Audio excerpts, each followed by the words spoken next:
When it comes to the Me Too movement, I've thought about the fact that part of the reason why it really picked up and was so mainstream, I think partly because I'm not sure like who like started it, but it was definitely white women, I feel like, that like picked it up and made it mainstream, because that's something you see over and over with like any type of like movement. Usually it's poor people and people of color who start it, and then white people can continue it once we get onto it, because no offense, but usually we're not the first people to think about stuff like that because we're not as marginalized if you're white. Okay, but I was thinking about the fact that the reason why it seemed like people cared and really cared about sexual harassment in the workplace specifically is because the only reason why they were like interested in making it safer is so that women could work and wanted to come to work for capitalism, because it would benefit the economy to have more people working. And I was just watching a video that was interesting about how actually in southern states right now divorce rates are higher, and part of that is because now people can't live on one income, so like both parents have to go to work, which that shift has been happening for a while, but I feel like I guess now we're seeing it a lot more with the southern states, because I understand that the southern states tend to be very much more into the evangelical marriage life path, high school, college, marriage, kids, house, job. And I feel like now, because of like with the files and everything coming out, I'm like, I don't think they ever like cared really about the Me Too movement when it came to like actually protecting and helping victims, because they still don't believe victims. And it pisses me off too when I hear people saying that like, oh, like that people don't believe male victims and they believe female victims, and I'm like, actually it's neither. But I would love to live in a world where women were believed every time they came out with an allegation, but if that were the case, then we would have a lot more people making allegations.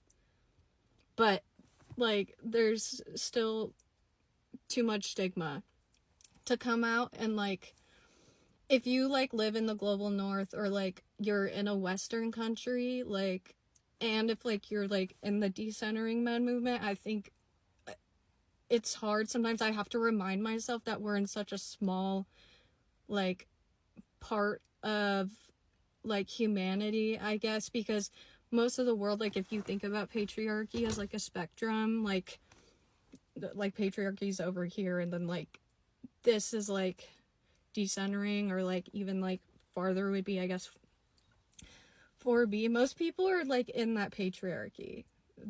They don't get close to that, because there's still so many places where women, they can't get educated. They're not allowed to go to school. Like, I don't know, did everyone forget about how Malala got shot in the face for going to school?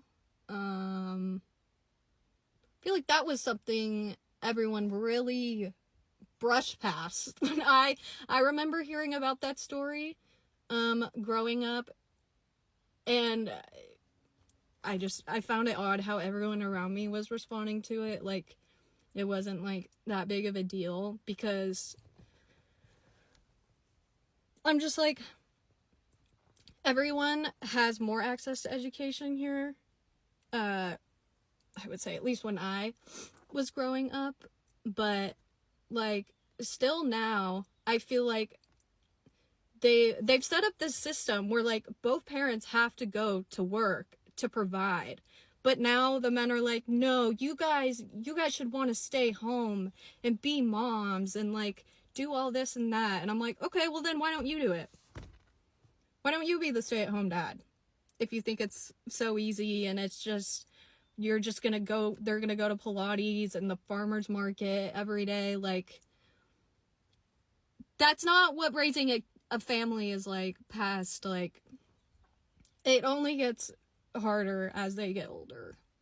Like, and then this is a separate tangent, but I was watching a video about how there are women who are like addicted to being pregnant or like love being pregnant, and so they'll be pregnant for like years in like a row, and so like they end up with like 10 plus kids.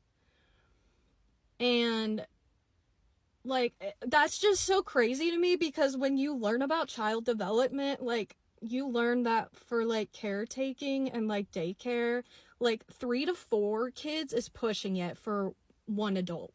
So if you have 12 kids and 2 parents, there's no way you're going to be able to monitor them all at the same time, and you're going to be able to give them all the similar amounts of attention. Like, you just can't. The emotional and physical load is going to be handed off onto the older kids, and then they're going to grow up resentful of their parents, because that's what happens every time you become parentified.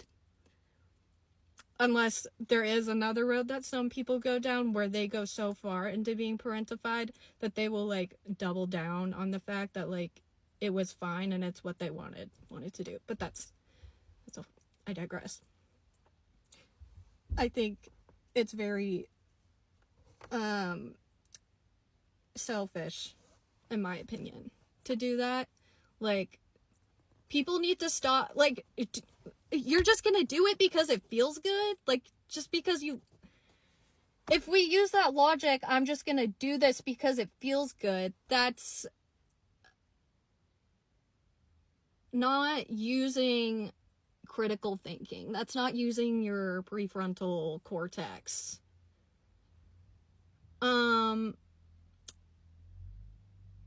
And I don't think my brother, where's my granddad?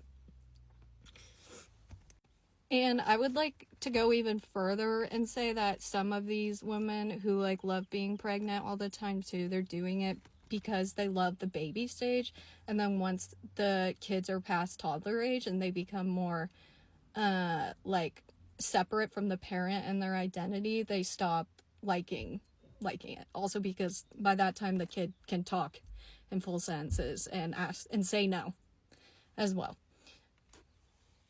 And I would also like to mention too that it also could be like filling a void for these women, like an emotional void that they're not being fulfilled with the interpersonal relationships they're having with their husbands, because, you know, we've seen from what women say that most husbands are not emotionally supportive or like even connected to their partners.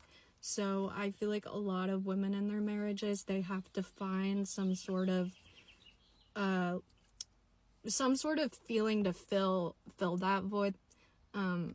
Some moms, they do it by overindulging in their sons and giving their sons the attention they want to give their husbands. And some of them can do it by continuously getting pregnant. And I think that's probably too, there's probably some biological reasons for that as well. I can imagine when you're pregnant, like, the hormones that are being released probably make you feel good, because like it's an evolutionary advantage, because then it would make you want to be pregnant again. Like, I think every time you get birth, if I remember right, you forget how much it hurts so that you can give birth again.